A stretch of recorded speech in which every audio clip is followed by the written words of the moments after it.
네, 여러분 반갑습니다. 오늘도 개혁교회 예배와 예전 오늘 7번째 시간이죠. 초대교회 예배와 예전에 관해서 우리가 예배와 예전에 관한 그런 내용들을 공부하면서 초대교회의 그러한 예배와 예전이 어떻게 형성되어 왔느냐 하는 것들을 우리가 살펴보고 있습니다. 정말 그 초대교회 예배와 예전 우리가 공부함으로 말미암아 정말 초기에 어떤 교회 공동체가 이제 어떻게 형성되었고 그리고 어떤 모습으로 예배를 드렸는지 그러한 것들을 통하여서 정말 우리가 현대에 살아가면서 어떻게 우리가 예배를 갱신하고 변화시켜 갈 것인가 하는 부분들을 함께 살펴보는 그러한 시간이 되었으면 좋겠습니다. 초대교회 예배와 예전과 관련되어서 우리가 지난 시간에는 초대교회 예배의 신학적인 근거에 대해서 살펴보았는데 바로 초대교회 예배는 예수님의 종말론적인 복음의 사명에 근거하고 있다라고 말씀을 하고 있는 것입니다. 또한 초대교회의 예배는 예수님의 죽음과 부활이 역사적인 사건을 증명하는 그러한 것이다라는 부분에 대해서도 공부를 하였습니다. 그리고 예수님의 예배, 초대교회 예배는 오순절 성령 강림의 그러한 사건 가운데 그것을 포함하고 있다라는 것입니다. 즉 바로 성령님의 역사, 예수 그리스도의 죽으심과 십자가의 부활하심, 그리고 그 가운데 예수님께서 승천하심으로 약속하신 성령이 내리심으로 그 성령의 역사하심, 그것이 바로 초대교회를 이루고 그리고 그 교회 안에서 초대교회의 예배를 이루었다는 그러한 사실입니다. 그리고 바로 그러한 예배는 예수 그리스도의 재림을 바라보면서 예수님의 다시 오심을 바라보는 그러한 종말론적인 의미를 가지고 있다라는 그러한 내용들을 지난 시간에 저희가 다뤄보았습니다. 오늘은 초대교회 예배 예전의 구체적인 그러한 모습을 한번 살펴보도록 하겠습니다. 일반적으로 기독교 예배와 예전의 역사는 엄밀한 의미에서 2세기 중간이나 3세기 초에서부터 시작된 것이라고 본다. 그렇죠. 2세기 중간이나 3세기 초에서 이러한 예배와 예전이 시작이 된 것입니다. 왜냐하면 초대교회의 것으로 보이는 예배에 대한 구체적인 역사적 문헌은 아직 발견되지 않았기 때문입니다. 그리고 우리는 초대교회의 예배의 근거를 다만 신약 성경의 기록에 의존하여 해석하게 되는 것입니다. 즉 이렇게 구체적인 어떤 문헌 이런 부분들이 사실 부족하기 때문에 이제 가장 핵심적인 신약 성경 그 성경을 이제 중심으로 우리가 연구를 할 수밖에 없다는 그런 것이죠. 그런데 성경을 근거로 이제 예배를 연구하는 것이 어떻게 보면은 제대로 된 연구인 거죠. 우리는 초대교회 예배를 근거를 담아 신약 성경 기록에 의존하여서 이제 해석하게 되는데 대체로 초대교회 예배 역사는 아람어를 사용한 교회의 예배와 예전 그리고 초기 헬라어로 말하던 교회의 예배와 예전으로 나누어 생각하는 것이 일반적인 경향이라고 합니다. 첫 번째 아람어 사용의 교회 예배와 예전에 대해서 살펴보도록 하겠습니다. 예루살렘을 중심으로 다메섹과 안디옥 여러 지역에는 가정을 통한 모임인 초대교회가 형성되어 있었습니다. 그리고 예수님의 제자들은 벌써 성전과 회당에서 기도 시간에 규칙적으로 참여하기도 하였습니다. 이러한 관습은 후에 기독교 예배 발전에 큰 영향을 주게 되는데 예배는 먼저 회당 형태의 설교 중심의 예배가 아니라 예수를 통하여 토대가 놓여진 만찬 공동체 형태로 발전을 하였습니다. 벌써 부활 사건 이후에 예수의 제자들은 예루살렘 근처에 있는 성도들의 집에서 직접 함께 식사하는 자리에서 모임을 개최하였던 것으로 이해합니다. 즉 가정, 하우스 처치, 우리가 하고 있는 것이 하우스 처치죠. 하우스 집에서 같이 만찬을 떼고 식사를 하면서 거기서 이제 서로 교제를 나누고 예배를 드리고 또 말씀을 나누는 그러한 초대교회의 그러한 형태가 바로 그러한 형태였다. 거기서 이루어지는 예배가 바로 가정교회에서 이루어지는 그러한 예배였다라는 것입니다. 식사 때 찬양과 함께 시작하였으며 그것은 임박한 종말론적 이해에 휩싸여 있었음을 뜻합니다. 왜냐하면 그들은 만찬을 통한 공동체의 모임에 부활한 주님이 함께 하신 것으로 이해했으며 동시에 그 만찬은 노래하는 구원의 기쁨의 만찬으로 이해했기 때문입니다. 특별히 예루살렘 교회는 예배와 예전의 중심적 행사를 성찬에 두었습니다. 성찬을 하는 것, 거룩하게 서로 떡을 떼고 잔을 나누는 것, 이것이 하나의 식사였죠. 그렇게 함으로써 바로 그 가운데 예수님께서 함께 하신다. 그리고 그 예수님께서 다시 오신다. 그런 의미로서 이런 예배를 가정에서 그렇게 드렸다는 사실입니다.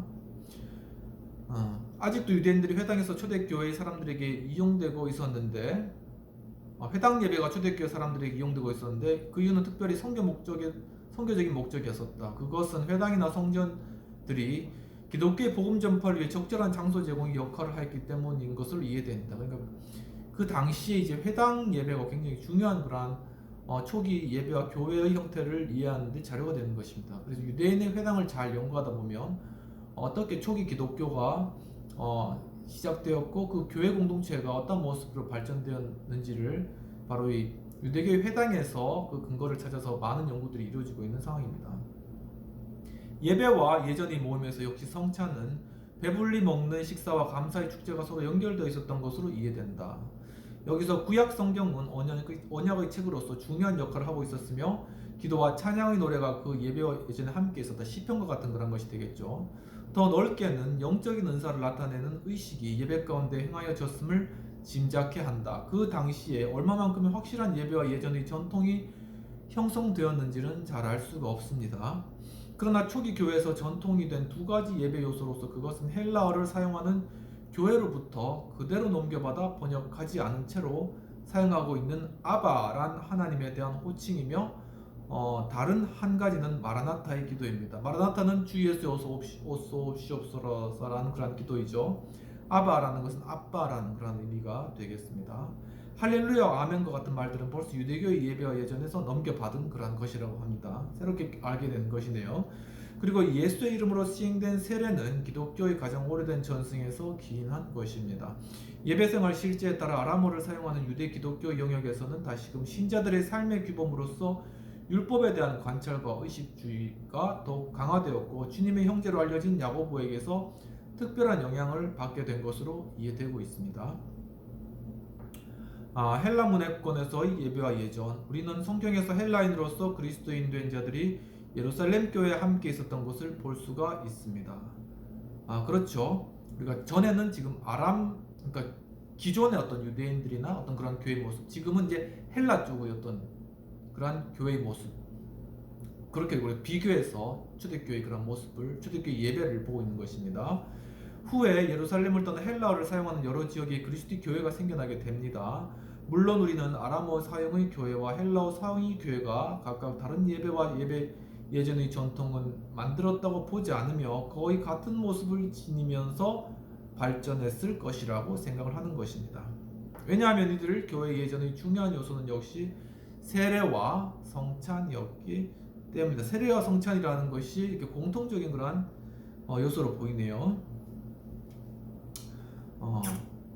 헬라어를 사용하는 교회들은 소아시아, 마게도니아, 로마 등의 여러 지역에서 바울의 선교 사역을 통하여서 늘어나게 됩니다. 이러한 교회에 더 강하게 반영된 것은 성령 은사의 활동 외에 성전 제사와 율법에서 자유하는 것과 소위 바울의 훈계에 따라 자신의 신앙적인 삶의 질서를 세우는 것입니다. 바울이 굉장히 초대 교회의 그러한 형성과 예배에 많은 영향을 끼친 그러한 사도가 되겠습니다. 이것들이 유대와 헬라 문화권에서 나타난 지에서 등의 전통에 연결될 수 있었다고 생각되는데 지에서의 전통은 역시 그들이 헬라적이며 유대적인 여러 가지 고대 유산을 주목하고 거기서 중요한 것들을 수용한 것으로 이해됩니다. 그러니까 과거에 있었던 어떤 유대적인 문화 그리고 말씀들 이런 것들을 그냥 신약이라고 어떤 배척해버리는 것이 아니라 그런 것들을 잘 수용해서 신약적인 그런 의미로서 신약의 교회의 의미로서 이제 변화해서 이제 체득하는 것. 이와 같이 우리가 예배의 모습과 또 우리 교회 모습에 관해서 기존에 그렇게 해왔다고 그냥 그것을 계속 고수하는 것이 아니라 어떤 새로운 환경의 변화나 어떤 그런 흐름에 따라서 우리가 그런 것들을 복음의 본질 하에서 자유롭게 변화하고 수용하면서 새롭게 변화해 나가는 그러한 것이 바로 어떤 초대교회의 그러한 원래적인 그러한 모습이었다. 그리고 현대에서 지금 이루어지고 있는 그러한 다양한 형태의 그러한 예배도 바로 그러한 초대교회의 그러한 흐름과 맞다라는 그러한 것들을 우리가 이 오늘 공부를 통해서 살펴볼 수가 있겠습니다. 그리고 예배는 세상적인 삶, 즉 일상에서의 예배로 구체화되며 주님의 말씀을 따르고 실천하는 삶을 사는 것이어야 했습니다. 이러한 의미에서 역시 바울은 초대 기독교적인 예배를 이해하였고 헬라적이며 유대적인 전통을 전제로 했던 것입니다. 바울에 의하면 하나의 요약된 확실한 예배의 규정이 벌써 지시되고 있었습니다. 바울이 딱딱 가르쳐 준 거죠. 그리고 거기서 가장 초보적인 예배와 예전의 양식을 인식하게 될 수 있습니다. 그럼 그것을 한번 살펴볼까요?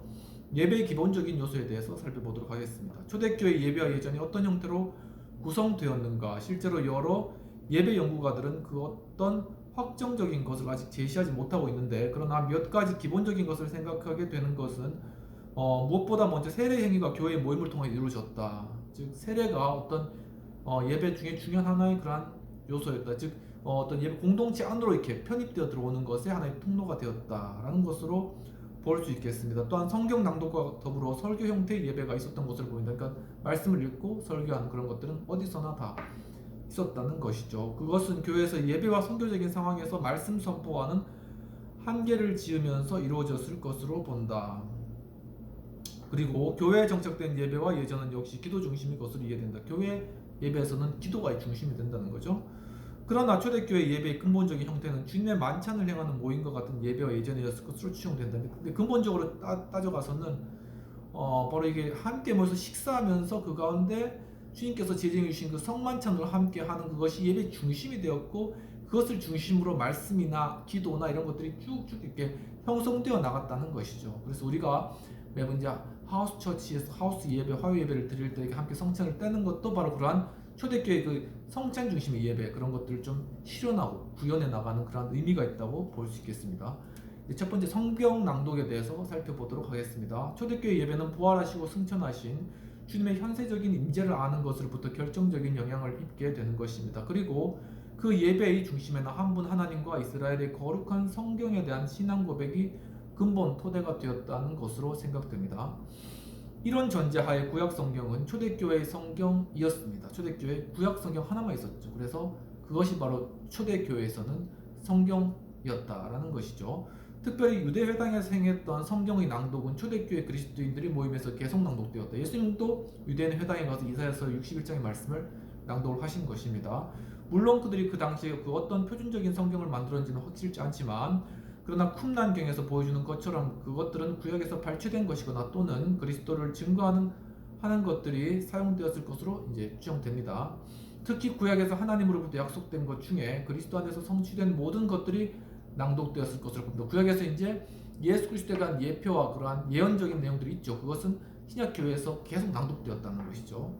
지금도 필요한 것 같습니다. 예수님께서 구약이 필요한 이유가 바로 이 구약 모든 그런 말씀이 바로 오실 바 예수 그리스도에 관한 모든 내용을 담고 있는 것이기 때문에 우리가 이 구약을 접할 때 바로 그리스도를 중심으로 접한다면 바로 그 이해의 폭이 상징적인 것과 더불어서 더욱 깊어지고 넓어지고 아주 이렇게 오묘한 그런 의미로 다가오게 되는 것이죠. 구약이 일반적으로 이방 지역의 그리스도인은 모임 교회에서도 발치 형식으로 사용된 것으로 잘 알려진 일이며 신약 성경의 글 속에 수없이 인용되어 나타난 것을 보면 쉽게 확인할 수 있습니다. 신약 성경에 구약의 내용이 많이 인용되었죠. 초대교회는 예배에서 구약 성경의 읽음을 통해 복음을 전파하였는데 그 복음의 선포는 구원의 성취와 실현의 전파로 나타납니다. 복음은 문서화된 글과 구별하여 살아있는 구전의 말씀이었습니다. 그리고 사도들의 사복음서는 이러한 형태로 나타나게 되었으며 사도의 시대의 교회 예배 낭독서로 등장하게 되는 것입니다. 바울은 그의 편지들이 초대교회의 예배에서 읽혀질 것을 전제로 쓴 거죠. 그리고 이 편지들은 서로 교환되었고 도처에서 읽혀질 수 있도록 수집되었던 것입니다. 그것은 다른 서신들에게서도 마찬가지였습니다. 오늘날 사본이 연구해서 다루고 있는 수많은 사본들은 초대교회 예배에서 시작된 것들로 이해되고 있습니다. 즉 초대교회 예배하면서 그냥 다른 게 없어요. 막 설교 복잡하게 안 하고 그냥 이 말씀 자체를 그냥 계속 읽는 거예요. 읽는 거. 계속 그 읽어 나가면은 사람들이 그 읽는 것들을 통해서 은혜를 받는 것. 그래서 요즘 공동체 성경 읽기도 많이 나오고 있지 않습니까? 그리고 이제 초신자들도 아니면 예수님 모르는 사람도 교회에 일단 출석하고 거기서 말씀을 계속 들려주면은 그 말씀 자체가 성령의 역사로 말미암아 그 심령에 역사한다는 것이죠. 두 번째로는 복음의 선포와 설교가 있겠습니다. 예배에서 성경 낭독에는 하나님의 약속의 성취와 구원의 실현됨의 전파로서 복음의 선언이 등장하게 되는데, 여기서 복음이란 성경과 구별하여 생생하게 입으로 전해지는 그리스도의 복음적 사명, 구원의 소식에 대한 것이었습니다. 현대 성경 신학 연구에서 복음의 이중적인 전성의 복합성에 대한 견해가 거론되고 있습니다. 그것은 부활 이후의 상황에서 먼저 사도들에 의하여 예수의 인격과 말씀과 활동에 대한 것을 알려주는 보도이며, 다른 것은 초대교회가 예수를 그리스도로 고백하는 신앙에 대한 것으로서 예수의 죽음과 부활과 구원의 의미에 관한 증거를 보여주는 것들로 이해하고 있습니다. 즉 바로 이러한 말씀 그리고 그런 것들을 이렇게 설교하는 그러한 것이 바로 그리스도를 고백하는 신앙과 예수 그리스도의 죽음과 부활, 구원 이러한 것들을 계속 입증해 나가는 그러한 방향에서 이러한 것들이 이루어졌다는 것이죠. 이에 따라 초대교회 복음과 선포와 설교는 이러한 고백의 문서들에 대한 해석이거나 신앙 고백적인 선포, 캐리그마인데 해명을 바로 이런 선포의 해명이 중심으로 이루었던 것으로 이해가 됩니다. 말씀을 읽고 계속 거기서 설명을 하는 거죠. 그러면서 이것이 예수 그리스도의 죽음과 부활과 어떠한 연관이 있는가 계속 그것을 하는 거예요. 오직 예수님에 관한 내용을 계속 선포를 하는 것입니다.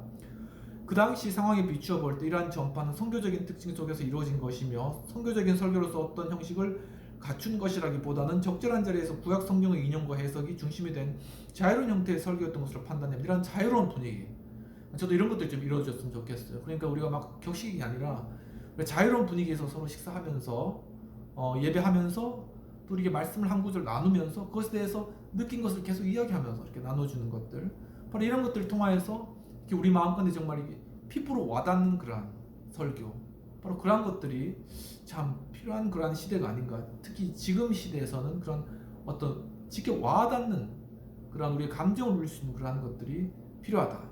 그런 것들이 이제 제이스 스미스 교수님께서 계속 강조하는 것이죠. 이렇게 하나님의 나라를 욕망하라. 우리의 내면에 있는 그런 어떤 욕망, 그것을 계속적으로 예배와 또한 말씀을 통하여서 훈련시켜 나가고 바로 그 방향으로 나아가게 하는 바로 그러한 것이 예배의 역할이다라고 이야기를 책 속에서 이야기를 하셨습니다.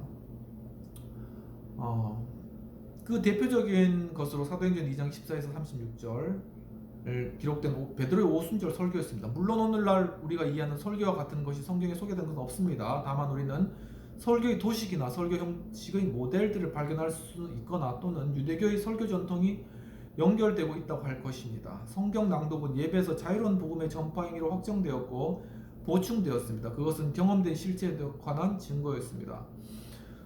즉 보고 들은 것으로서 내용적으로는 복음인데 그것은 그리스도 안에서 시작된 구원에 관한 기쁜 소식이었습니다. 그와 같은 복음 전파의 내면에 성령의 능력이 작용한 것으로 이해되었습니다. 즉 우리가 말씀만을 전할 때도 성령께서 가운데 역사하신다면 그것이 심령을 변화시킬 수 있다는 그러한 사실입니다. 그것은 그리스도 하나님이 스스로 낭독되고 전파되는 말씀만 임재하신 것이 그 말씀 복음의 메시지 가운데 주님께서 임재하시는 것이죠. 그것이 우리가 설교할 때 또한 전파되는 것이고 또한 이제 우리가 디지털 예배를 통해서는 이 영상을 통해서 또한 전파되는 것이고 그런 것입니다. 바로 말씀의 낭독과 설교의 들음을 통하여 듣는 자들의 귀에 믿음이 역사되고 성령의 권능이 임하게 되는 것입니다.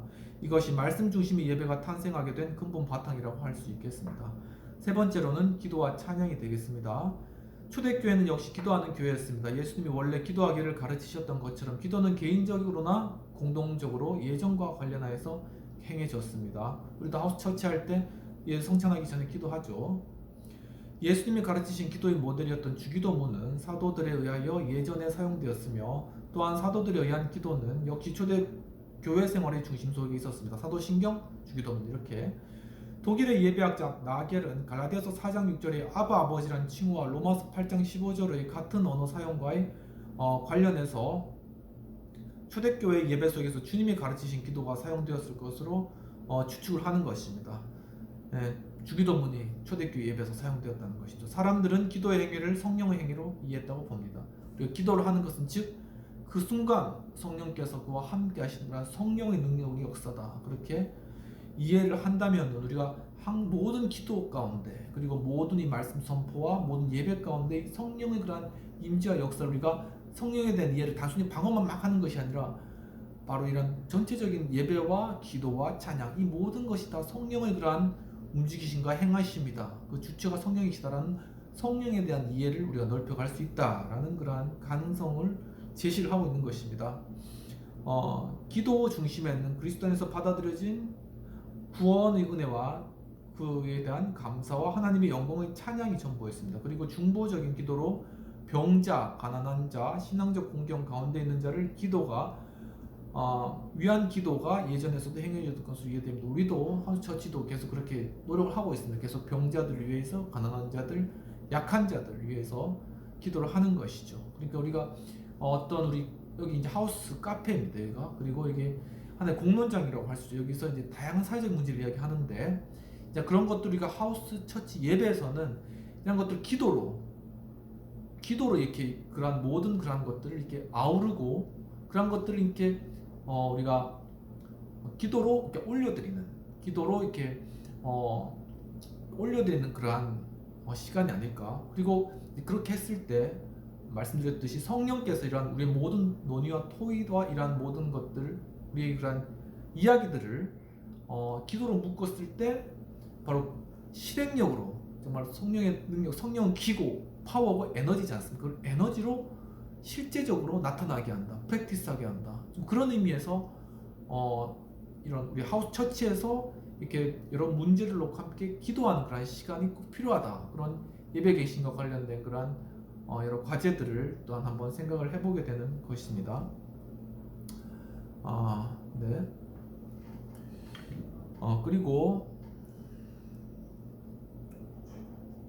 이제 바울은 그가 세운 여러 교회에 편지하면서 복음의 사역자와 그 사역을 위한 기도, 사도를 위한 기도, 형제를 위한 기도, 세상 통치자를 위한 기도를 행하고 권고하고 있음을 볼 수 있다.